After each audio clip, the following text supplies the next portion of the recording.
Muy buenos días. Vamos a presentar algunos aspectos del razonamiento clínico y cómo lo estamos poniendo en práctica o cómo lo estamos enseñando. Este es un proceso que estamos llevando a cabo en la Universidad de Panamá, en la Facultad de Medicina, en el 10º semestre de razonamiento clínico, de diagnóstico esencialmente, y donde vemos los aspectos de la intuición, el juicio para la toma de decisiones adecuadas, el tema de la enseñanza horizontal en materias básicas y clínicas, que es muy fundamental que hagamos esta integración en la Facultad de Medicina, en todas las materias. Nosotros lo estamos haciendo con talleres de casos clínicos en el 10º semestre en la Facultad de Medicina. Todas nuestras clases son talleres de casos clínicos con los estudiantes. Y en el complejo hospitalario metropolitano con los residentes de medicina interna lo estamos haciendo gracias al programa de docencia. ¿Qué es el razonamiento clínico? El razonamiento clínico es el término usado para describir el proceso de inferencia que los clínicos expertos llevan a cabo para resolver un problema médico. En la medicina actual se acepta que el razonamiento clínico es un componente central de las competencias del médico y algunos lo definen como el proceso por el cual los médicos encauzan su pensamiento hacia un diagnóstico probable. Se le considera una combinación entre el razonamiento hipotético deductivo y el reconocimiento de patrones clínicos y la intuición. Según Blaise Pascal, el razonamiento es el método lento y tortuoso por el cual aquellos que no saben la verdad la descubren. ¿Qué es la intuición? Según la RAE, es la facultad de comprender las cosas instantáneamente sin necesidad de razonamiento. Y este es uno de los aspectos dual del conocimiento, donde la intuición es fundamental y es aplicada generalmente por la experiencia. La experiencia que uno tiene, las vivencias previas, como lo vamos a ver más tarde en un cuadro sinóptico. El juicio es la facultad por la cual el ser humano puede distinguir el bien del mal y lo verdadero de lo falso. En medicina creo que el discernimiento entre lo correcto y lo no correcto en la toma de decisiones. En medicina clínica es muy fundamental y es uno de los aspectos donde se cometen muchos errores. Por eso que tenemos que alimentar el juicio clínico a través de un conocimiento puesto en la cabecera del paciente. El juicio clínico es la evaluación del conjunto de síntomas y signos de la enfermedad junto con los datos proporcionados por las pruebas complementarias, haciendo uso correcto y racional de los métodos diagnósticos para hacer una estimación sobre el diagnóstico de la misma, el estado del paciente y el tratamiento más adecuado. Esto según Wikipedia. El juicio clínico o la evaluación clínica o diagnóstica es la calificación de la enfermedad.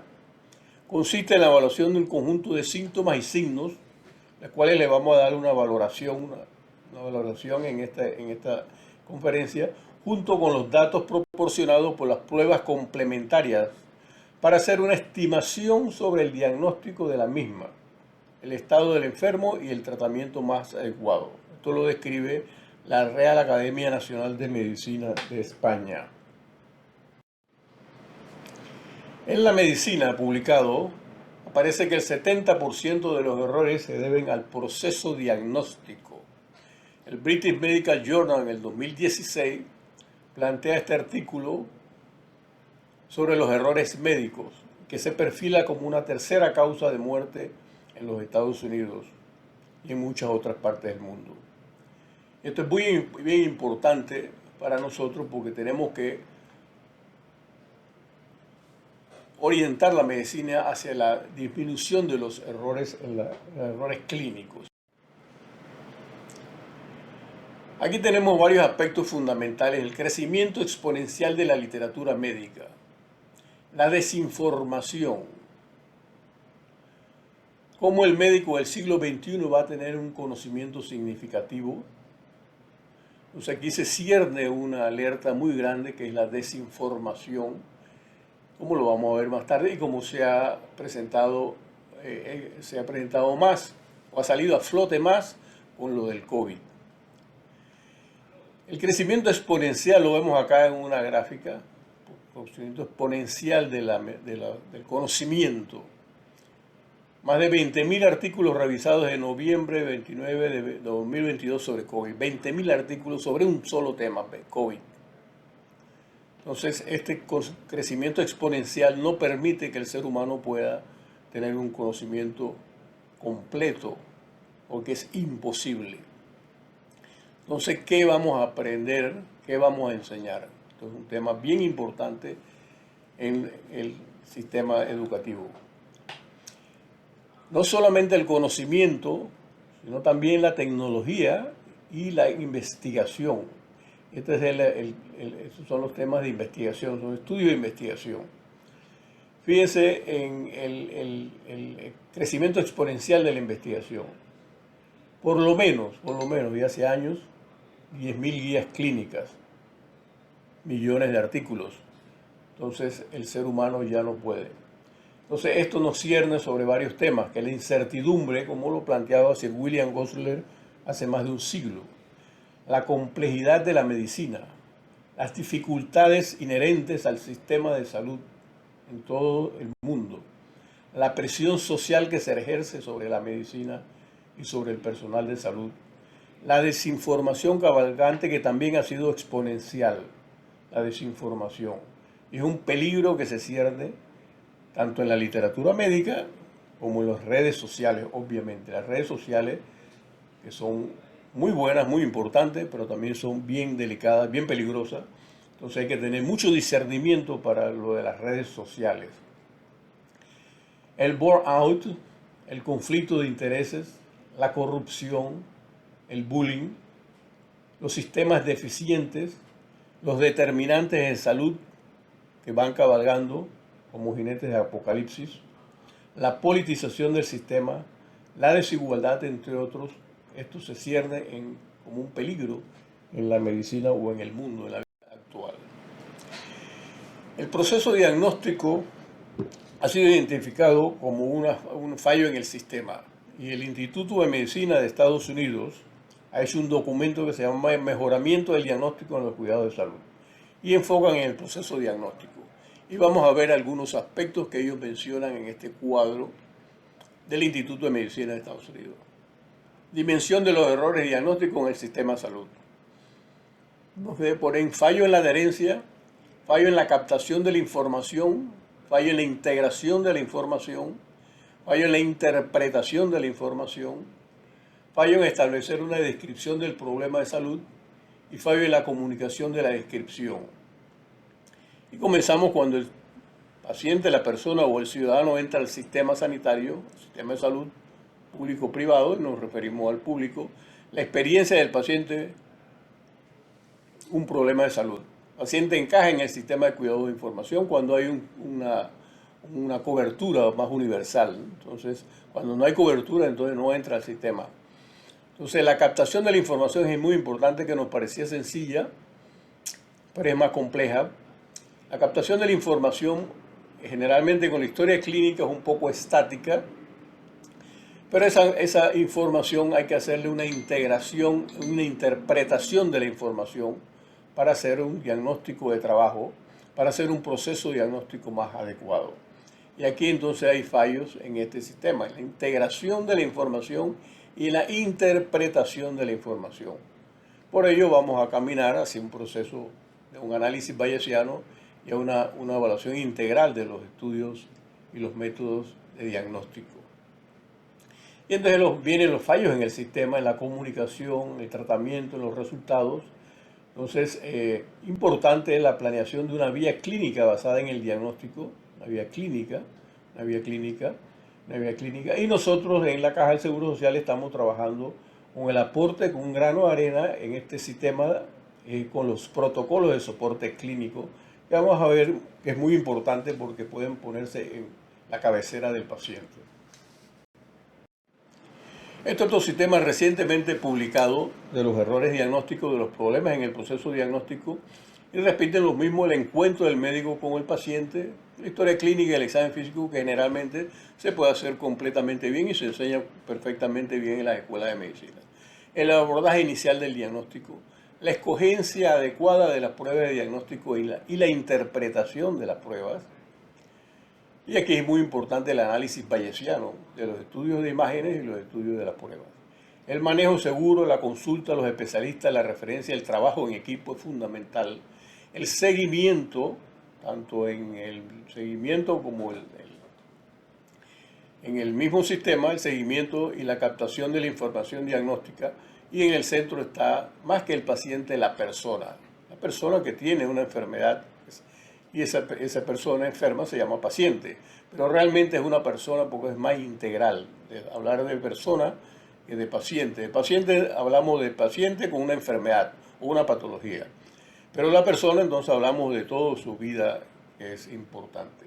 Entonces lo mismo el sistema de trabajo sociotécnico, y acá tenemos para ir hacia el camino hacia un diagnóstico más seguro, para aumentar el valor de los cuidados de salud, para mejorar los resultados para el paciente, en un diagnóstico más seguro. Y nosotros estamos trabajando con el aporte para el proceso diagnóstico y de manejo con los protocolos de soporte clínico, que son una síntesis de las guías clínicas.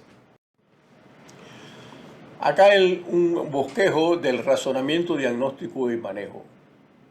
Y es importante, como lo vamos a ver en la segunda conferencia o en la segunda sesión, para la discusión del caso clínico que vamos a hacer referencia,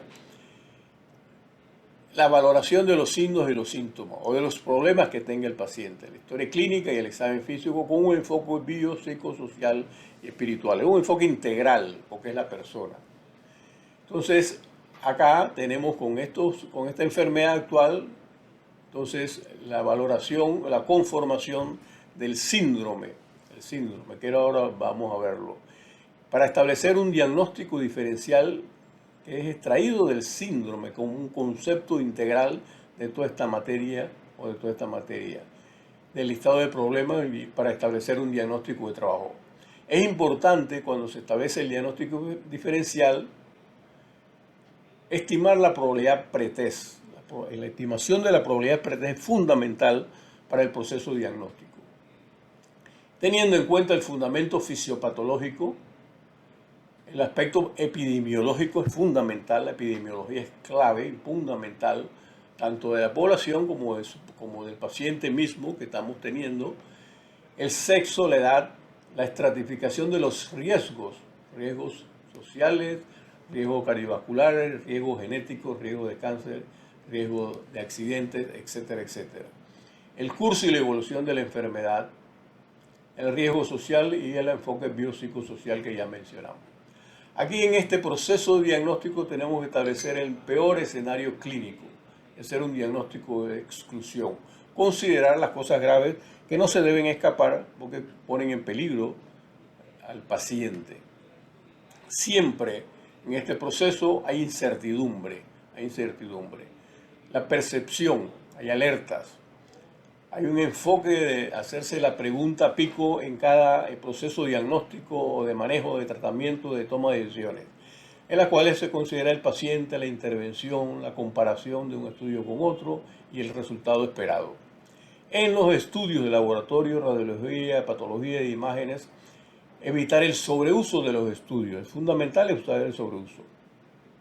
Hacer uso racional de los métodos diagnósticos. El Colegio Americano de Radiología ha establecido criterios apropiados para los estudios de imágenes que son utilizados por el Sistema de Salud Público de Estados Unidos para el pago de los estudios que solicitan los médicos. Y es importante entonces este aspecto de la seguridad del paciente. La seguridad del paciente es fundamental aquí. Entre más hacemos, no es más aquí, no es mejor.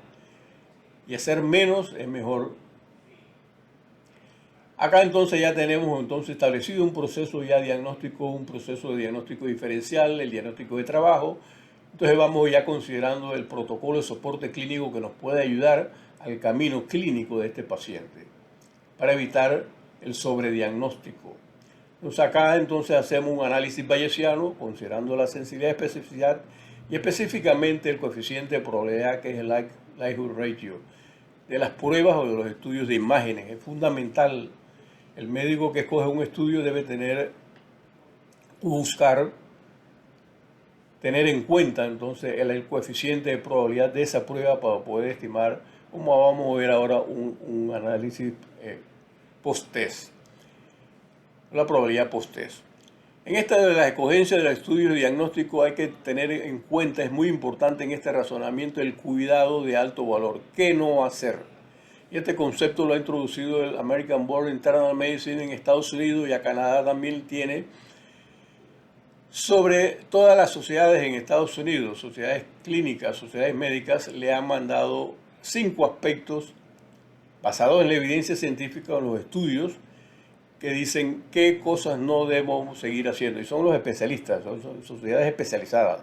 ¿Qué cosas no deben seguir haciendo? Entonces son como 50, casi 50, 40, 50 especialidades que mandan a decirle al board. Y esto ya está publicado y tiene el listado, y los que quieran conocer eso tendrán que entrar a la página del Choosing Wisely. Aquí se considera entonces el riesgo-beneficio. Riesgo-beneficio y el costo-efectividad al poner la medicina basada en la evidencia en el cuidado del paciente, considerando nuevamente la seguridad, la confiabilidad, la confianza en lo que uno está haciendo para evitar errores.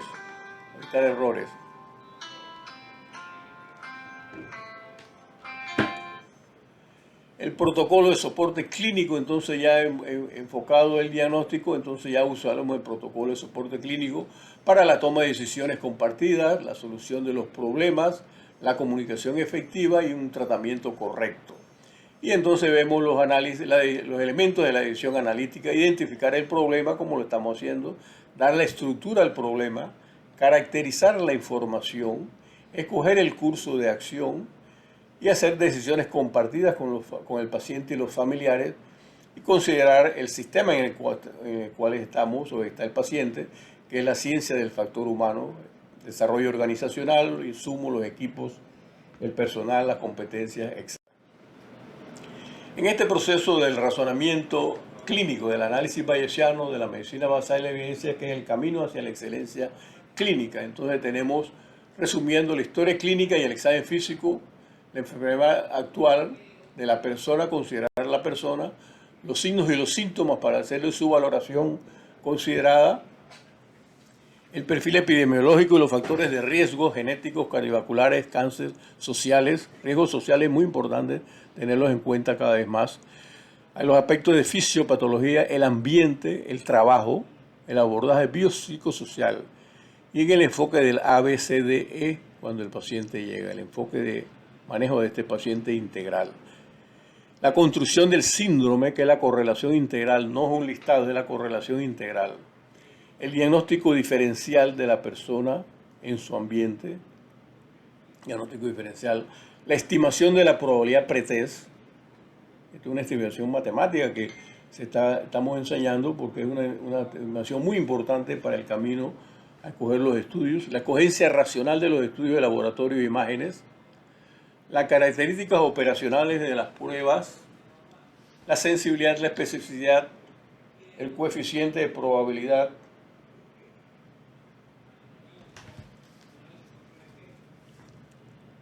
el likelihood ratio, el uso de la escala de Fagan para estimar la probabilidad post-test, ya teniendo el estudio del likelihood ratio. Entonces estimamos con la probabilidad pre-test, la probabilidad post-test. Esto no quiere decir que hemos hecho el diagnóstico. Para ver el análisis de los resultados, la reformulación del diagnóstico para en el camino de poner la medicina basada en la evidencia en la práctica clínica, en la cabecera del paciente. Para hacer un manejo de tratamiento adecuado, racional, correcto, para evitar errores. El uso racional de los medicamentos, de los antibióticos es fundamental. Cualquier tratamiento, la escogencia adecuada, las mejores prácticas clínicas en el terapéutica, la toma de decisiones clínicas es un arte, la solución de los problemas a las cuales requiere el paciente y la satisfacción del paciente en el cual está centrada todo. Entonces acá tenemos lo que es el razonamiento clínico y el proceso diagnóstico. El proceso diagnóstico que vamos a ver. Entonces una correlación entre las dos cosas que vamos a verla un poquito en detalle. Esta está un poco más compleja. Entonces acá tenemos en el proceso de enseñanza-aprendizaje, razonamiento diagnóstico y reforzamiento del juicio clínico y del proceso intuitivo para la toma de las decisiones y la solución de los problemas. Y esto obviamente con casos clínicos y talleres. Aquí es importante que los casos clínicos y todos los casos clínicos que estamos discutiendo con los residentes, vemos que el guión de la enfermedad no se presenta como tal y hay mucha atipia en los casos. Y cuando el paciente, el guión no es lo que nos enseñaron en el libro o en la Facultad de Medicina, cuando la enfermedad no tiene todos los signos y los síntomas, entonces es donde cometemos errores. Generalmente se presenta atípicamente el paciente, como es el caso que vamos a presentar ahora más tarde. Esto es en todas las materias. Y aquí para hacer un poquito más en cuanto a la intuición, el razonamiento o el juicio.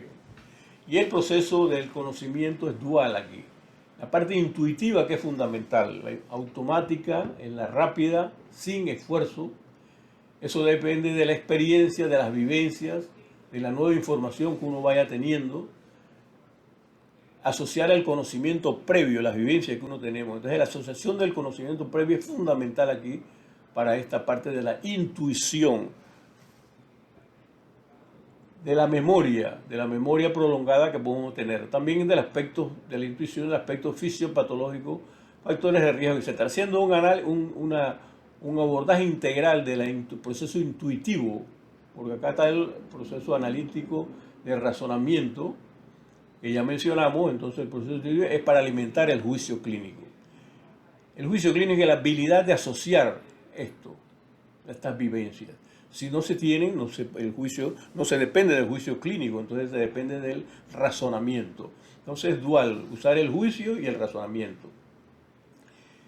Y esta habilidad entonces es el conocimiento previo, la experiencia con el patrón de reconocimiento de la enfermedad y el razonamiento. Entonces, generalmente entonces hay un patrón de reconocimiento que es lo que nos enseñan en los libros en la Escuela de Medicina, pero también la experiencia y las vivencias van alimentando este patrón de reconocimiento. El prototipo que generalmente no se presenta es el modelo más representativo de la enfermedad.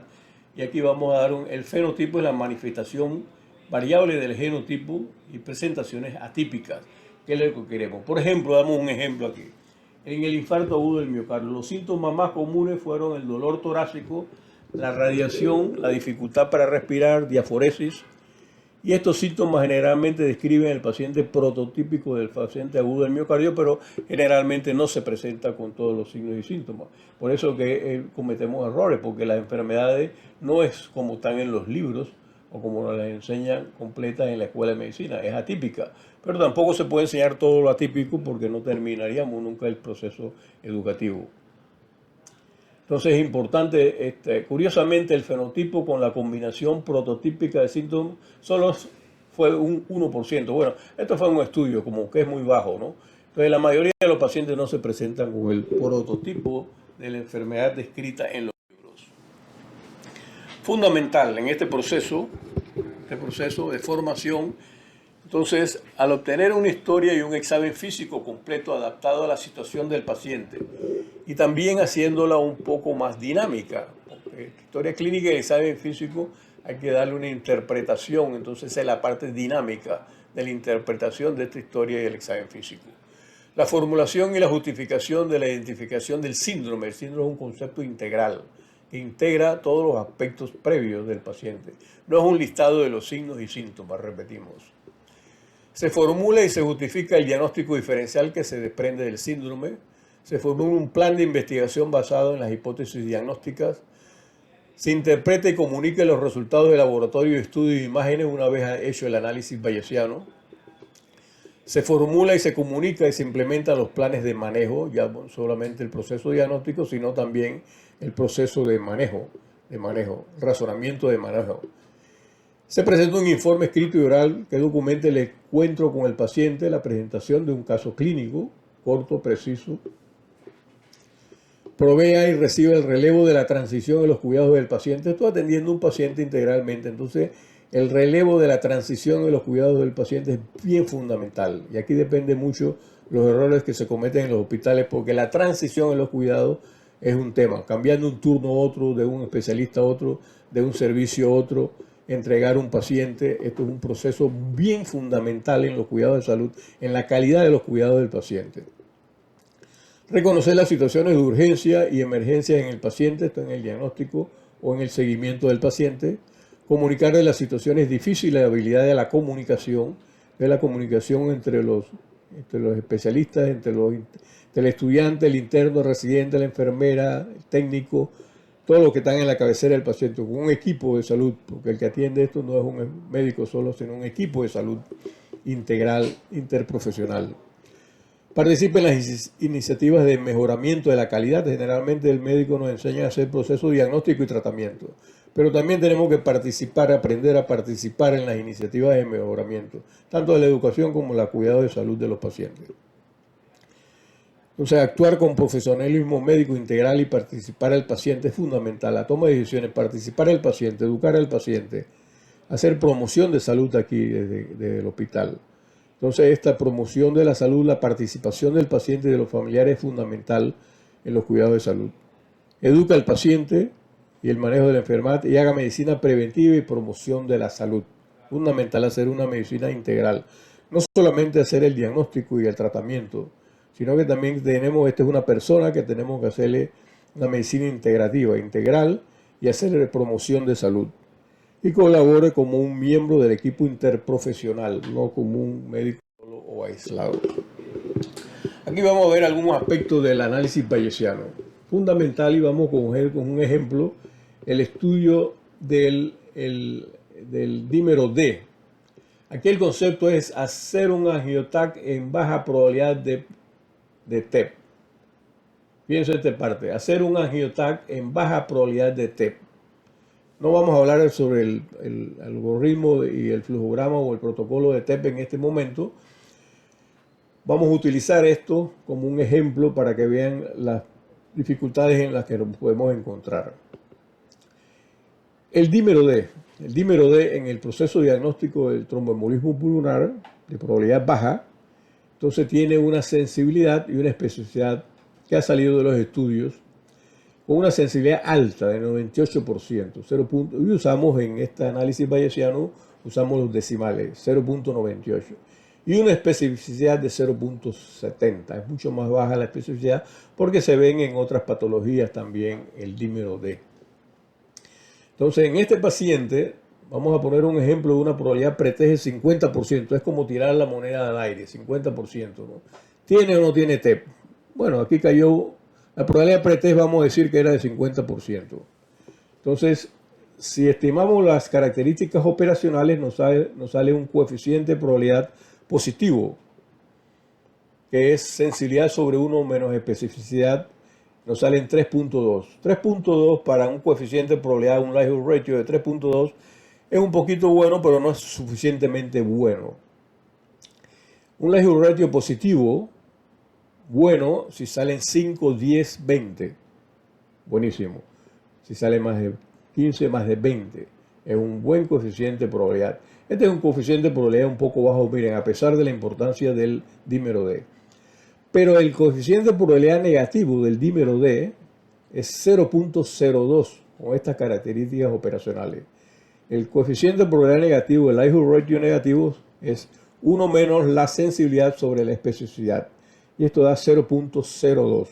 Con estas características operacionales, vamos a hacer el análisis bayesiano de un paciente, por ejemplo. Esto es un ejemplo de que tenga una probabilidad pretest de 50% de tener el tromboembolismo pulmonar. En TEP hay APP, como el Well, Geneva, el PERC, que nos dicen sobre la probabilidad pretest. Pero aquí vamos a estimar la probabilidad pretest en 50%. Si el dímero D nos sale positivo porque tiene 3.2 de likelihood ratio, coeficiente de probabilidad tiene 3.2, la probabilidad post-test es 0.7. De 50% sube un poco a 0.7, o sea que sube un poco la probabilidad pretest. Eso no hace el diagnóstico, por supuesto. Aquí habrá que hacer después el angiotomograma. para confirmarlo. Si sale positivo, hay que hacer el angiotograma según el flujograma, ¿verdad?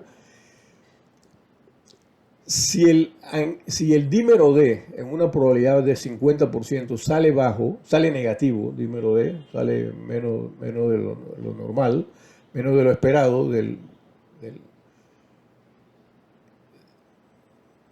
y teniendo en cuenta que tiene un coeficiente de probabilidad de 0.02 si sale negativo, entonces la probabilidad post-test de este paciente es 0.02, o sea, 2% de tener un TEP que prácticamente lo descarta.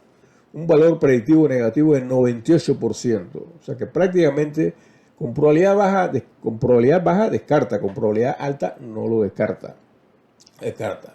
Vamos a ver en la prevención de errores, en las quejas, los litigios, las demandas y los gastos, qué valor tiene esto. Si usted en este caso, que tiene una probabilidad pretest baja o más baja, usted le pide un angiotomograma, y el angiotomograma sale negativo, y el angiotomograma, el paciente desarrolla una alergia fuerte al yodo o hace un shock anafiláctico, o hace una insuficiencia renal aguda por medio de contraste, que requiera diálisis, que es una cosa rara, ¿no?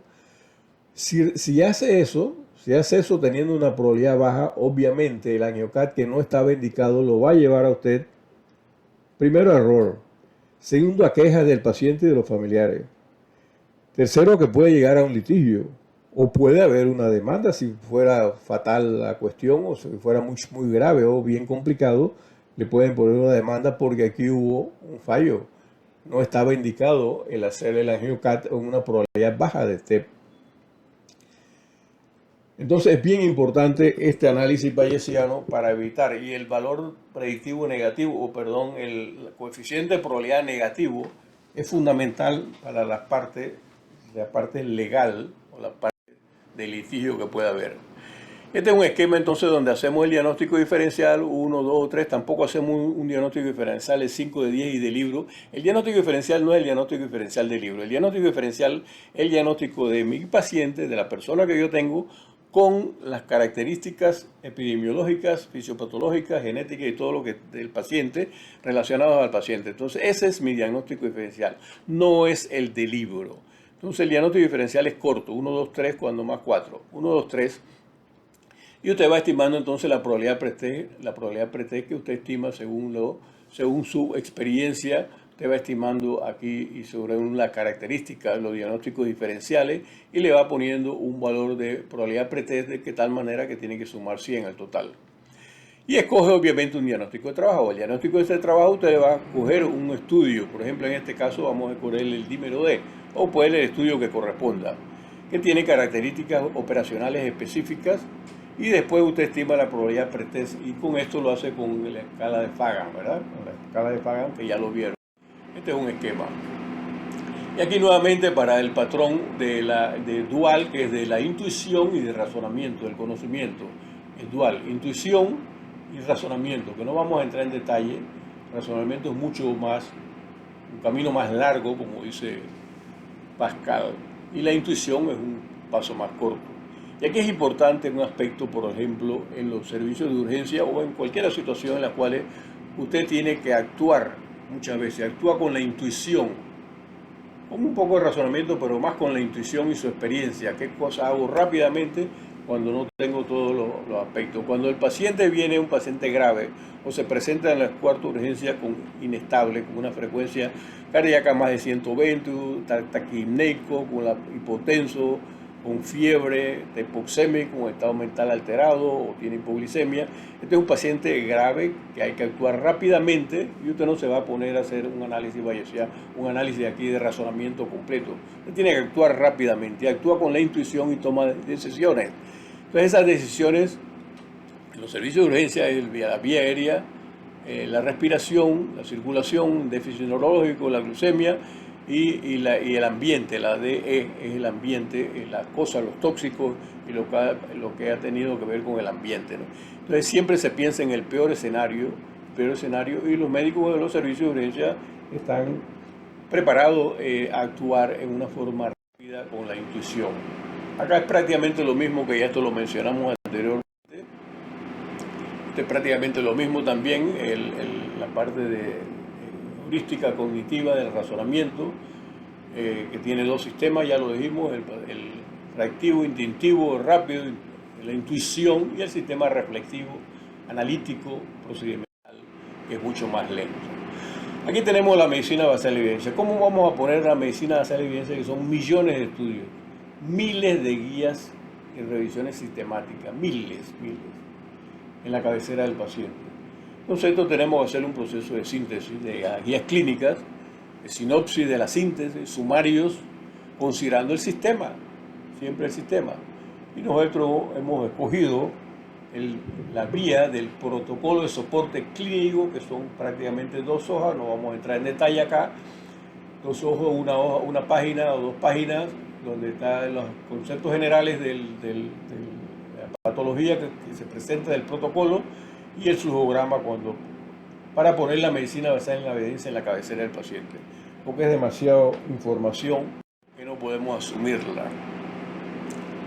La realidad personal, el ambiente interno, es importante. La persona que va a actuar, fundamental, tiene creencias, observaciones, experiencias, actitudes, aptitudes. La dinámica interpersonal es fundamental. Las emociones, la educación, el conocimiento, el adiestramiento, el estado de salud de la persona, este es el que presta los cuidados de salud del equipo de salud, el nivel de energía que uno tenga, las distracciones que se someten en el día a día cuando uno está actuando, las discapacidades que pueda tener y tiene derecho a seguir trabajando cuando puede hacerlo correctamente, objetivos personales, los valores personales, los intereses, constituyen las circunstancias y el contexto y los parámetros de decisión específica, criterios del médico en el momento. O sea, esto es fundamental, esta es la persona que va a actuar y dar los cuidados de salud. Entonces, no solamente todo es ciencia, es académico y todo es matemático, también la persona es fundamental aquí, y este es uno de los problemas que hay en los sistemas sanitarios o el personal de salud. Y tenemos otro problema que es parte de cargar el mundo a cuesta, la realidad externa a nosotros personales, es la realidad sociopolítica, económica, cultural, el ambiente externo, la incertidumbre, la complejidad, las dificultades, la presión social, la desinformación, las redes sociales, el burnout de acá, los conflictos de intereses, la corrupción, el bullying, la discriminación, los sistemas sanitarios deficientes, la politización, la desigualdad y los determinantes de la salud. Esto es una realidad. Entonces estamos con dos realidades importantes, no solamente la parte académica, el pensar y hacerlo correctamente. Estamos con el individuo, que puede ser ya un individuo enfermo por la parte social, y la sociedad en que estamos inmersos. Pero tampoco todo es fatal. Aquí recientemente, en diciembre del 22, el New York Times publica: ¿es la desinformación médica un derecho a la libertad de expresión de los médicos? ¿Tenemos derecho a desinformar? Esto es un peligro que se cierne en la sociedad actualmente y en la medicina. La desinformación fue destapada porque ya la había con el COVID. Entonces, la cantidad de desinformación con el COVID, y perdón, antes con las redes sociales. Las redes sociales, no sé qué porcentaje será, pero las redes sociales, la información deficiente, inadecuada, no correcta, que se sube a las redes sociales, creo que es la mayoría, ¿no? Es la mayoría, ¿no? Entonces, este es un tema fundamental que tenemos que tratar, porque esto es lo que estamos viendo. Fíjense el tema de la escogencia de los estudios. Según los expertos, la solución más simple para el problema del exceso de pruebas es que los médicos disminuyan la velocidad y piensen.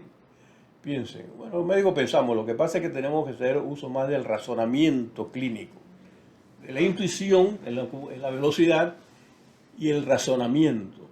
Esto es lo que quiere decir razonamiento clínico y el análisis. ¿Cuánto es el exceso de las tomografías computarizadas?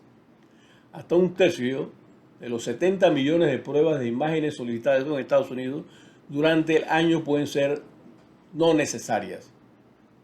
Un tercio de 70 millones. Imagínense la cantidad de dinero que se desperdicia en las pruebas de estudios de laboratorio y de imágenes. Esto nada más hablando de la angiotomografía. Esto nos lleva a errores, a daños, porque producimos alergia o nefropatía inducida por contraste, a radiación, y hay que tener cuidado con los niños o las embarazadas o las personas de riesgo, la radiación, al cáncer que viene después y los costos de salud que generamos. Y en medicina hay un concepto muy importante que menos es más. Entre más estudios, entre más exámenes hagamos, no es mejor, es peor. Aquí solamente va a mencionarle algo del razonamiento clínico y la evaluación histórica del proceso cognitivo dual, que ya te lo mencionamos. Y aquí tenemos a Blas Pascal, fíjense, 1662, el razonamiento, 1662. La gente era sabia, ¿no? Thomas Bayes, teorema de Bayes, que es el teorema del análisis bayesiano, 1763. Y este es legado. Alban Feinstein, que es el padre del razonamiento clínico, 2001, juicio clínico, padre del juicio clínico. Y nuestro maestro Aníbal Tejada nos enseñó sobre el razonamiento clínico, porque no había medicina basada en la evidencia en ese tiempo, pero nos enseñaba por qué le pidió este examen, para qué le pidió este examen, y si le sale positivo, qué va a hacer, y si le sale negativo, qué va a hacer. Estas fueron enseñanzas del maestro. Y no nos decía que era razonamiento clínico, pero era pragmático. ¿Para qué hizo este examen? ¿Qué va a hacer ahora con este examen? Entonces, esto nos lo enseñó la manera de pensar el maestro Aníbal Tejada. Y un reconocimiento.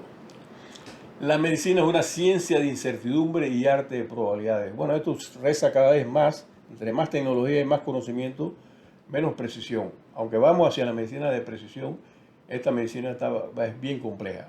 Sir William Glover, hace más de un siglo, ¿no? Los buenos médicos tratan la enfermedad. Los grandes médicos tratan al paciente, quien tiene la enfermedad. Y ahora el concepto no tanto es el que trata al paciente, porque el paciente uno lo asocia con una enfermedad, ¿verdad? Con una patología. Entonces a la persona, al paciente persona o el paciente ciudadano, al paciente persona. Un tiempo, hace 20 años, se hablaba del paciente ciudadano. El paciente persona, la persona es más integral, incluye la familia, etcétera, etcétera. Bueno, este es un escenario en el cual estamos orientando la enseñanza. Esto ya lo vemos en el Instituto de Medicina. Los talleres interactivos no vamos a mencionar en detalle. Estos son los beneficios inherentes a talleres de casos clínicos interactivos.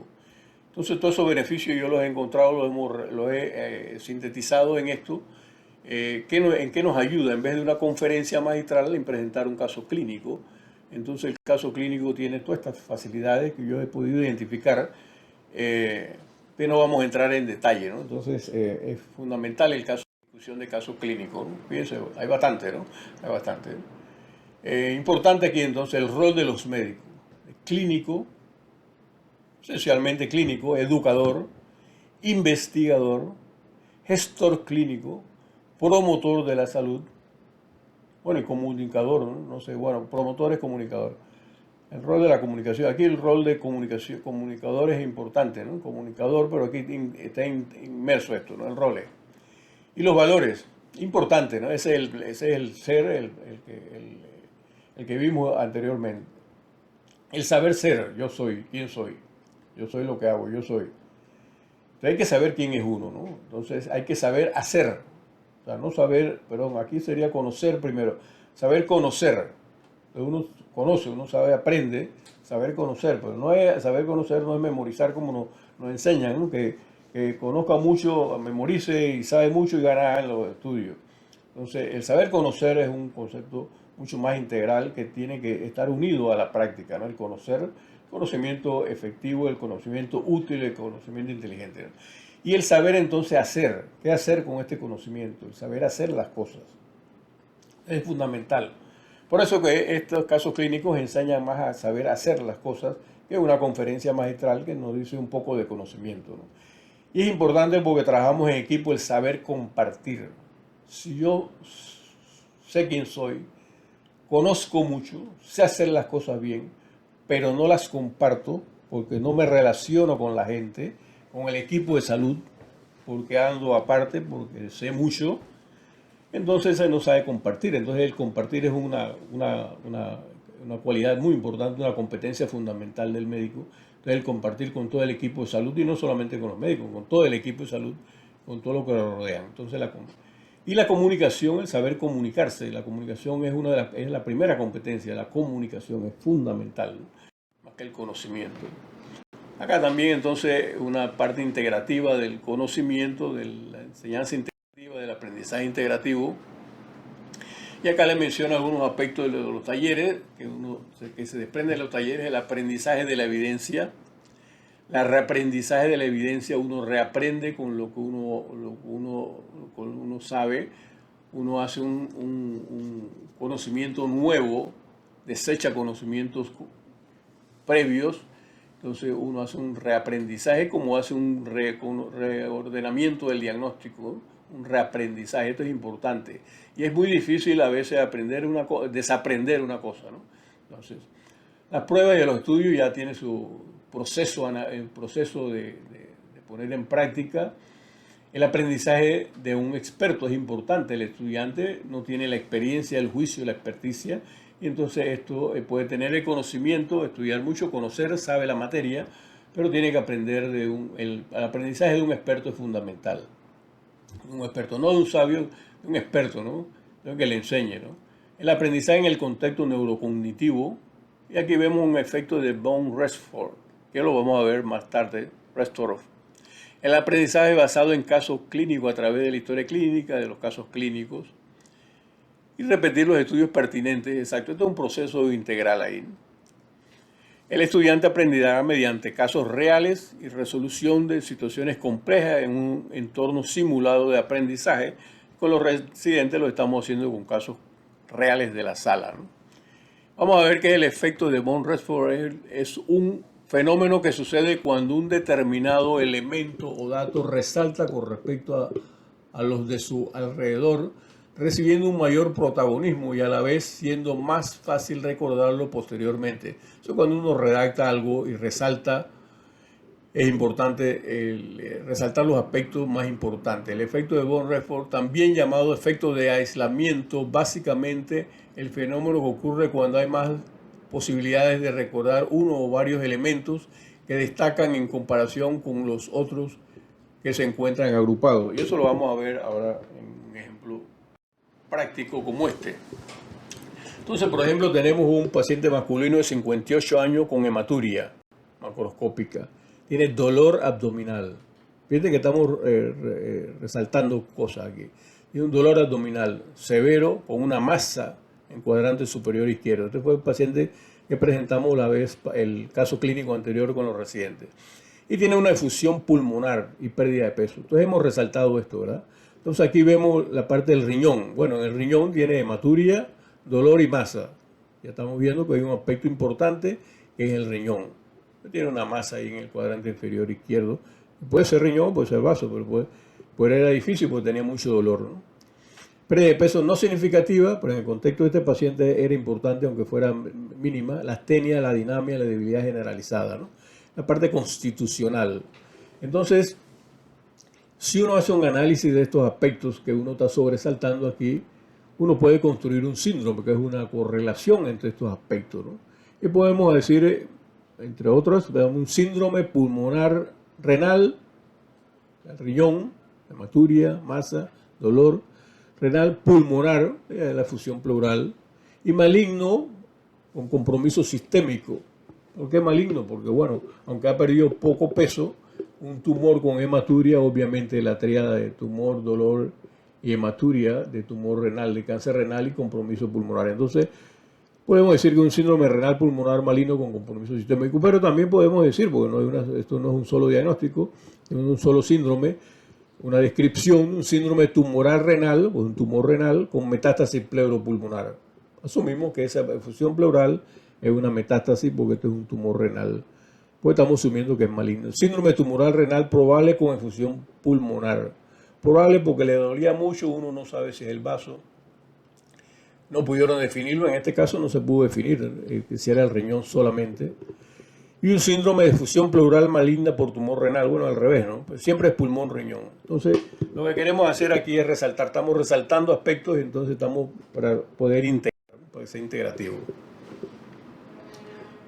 El mismo aspecto.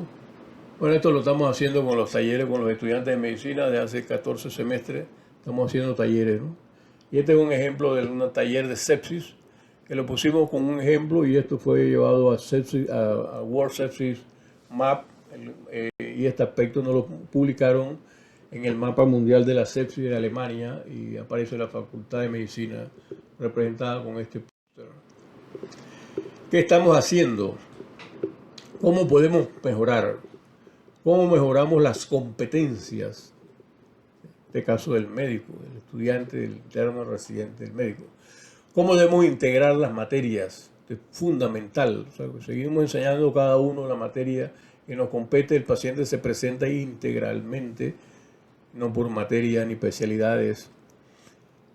¿Cómo disminuir la carga de información que hay? Demasiada información científica de todos los temas y el de estudiante ni uno se la puede saber, ni el estudiante puede aprender tanto. Entonces tiene que ser enseñar lo más significativo, lo que sea de más utilidad. Cómo enseñar las actividades confiables, o sea, las actividades confiables más allá de las competencias, qué cosas podemos, qué cosas sabemos hacer. Cómo enseñamos o detectamos que el estudiante sabe hacer, o el interno o el médico. Puede saber conocer, pero el saber hacer es otro aspecto, que son las EPAs, Instructed Professional Activity, actividades confiables que uno hace. Yo confío que usted lo hace bien y lo mando a hacer el hemocultivo porque sé que lo sabe hacer bien. O le mando a poner el catéter venoso central porque sé que lo sabe hacer bien. Pero no como antes que nos mandaban a poner el catéter y no sabíamos si sabíamos hacerlo, ¿verdad? Entonces, es un ambiente más saludable para el estudiante, ¿eh? Entonces, termino dándole las gracias por la atención, exhortándolos a que continuemos lavándonos las manos, a que continuemos el uso de mascarillas, a que continuemos usando el jabón alcoholado, a que continuemos vacunándonos. Quizá ya no funciona la esfera, la mascarilla o el distanciamiento, pero si usamos la mascarilla y nos lavamos las manos y estamos vacunados,